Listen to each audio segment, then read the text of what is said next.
Na jioni ya leo darubini yetu inaelekezwa katika kitendawili cha uhaba wa walimu na idadi ya walimu wasiokuwa na kazi ambao wamelazimika kugeukia kazi nyingine ili wajikimu kimaisha.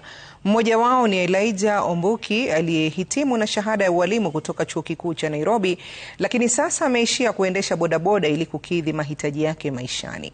Mwanahabari wetu Brenda Wanga anaarifu kuhusu masaibu ya mwalimu huyo anayewakilisha zaidi ya walimu 300,000 wasio na ajira.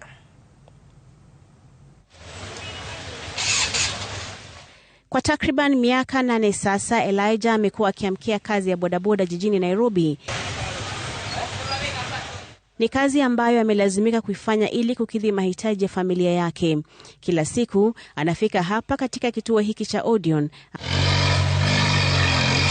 ambapo atawasafirisha wateja mbali na kuwabebea mizigo. Elijah ambaye ni yatima alianza masomo yake katika eneo la Kisii kabla ya kufadhiliwa masomo katika shule ya Lenana na hatimaye katika Chuo Kikuu cha Nairobi alipojifunza taaluma ya walimu, akiwa na matumaini kwamba angepata kazi ajisaidie pamoja na familia yake. Lakini mambo hayakwenda jinsi alivyotarajia. Currently, because of lack of an opportunity, employment is becoming extremely difficult. So I had to make another plan. Getting a boda, having skills, having a license. I started operating boda to earn a living. Miaka 4 iliyopita Elijah alifanikiwa kupata ajira kama mwalimu wa sekondari msingi, lakini marupurupu ya chini ya shilingi 17,000 hayangeweza kukidhi gharama ya maisha yake jijini, hali iliyomwacha na msongo wa mawazo. Anasema alilazimika kusitisha kazi kwa muda ili ashughulikie afya yake pamoja na kushusha hali yake ya maisha. So after writing that letter, I said, of course I was passing through depression. I had a lot of migraines. I knew it is related to this stress. So I had to excuse myself and terminate the contract. Then I recover. After some time, I come back and resume. I applied in May. I was also picked. I passed through all the processes.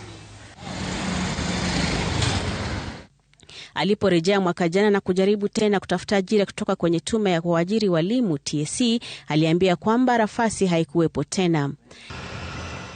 Sasa Elijah anasema hana budi ila kuendesha bodaboda. Hata hivyo, anasema anatamaushwa akiona barua za ajira za TSC zikipewa wanasiasa wanaozitumia kama vyombo vya kampeni, huku yeye na takriban walimu 300,000 wakiwa bado hawana ajira. We are training learners to be responsible adults.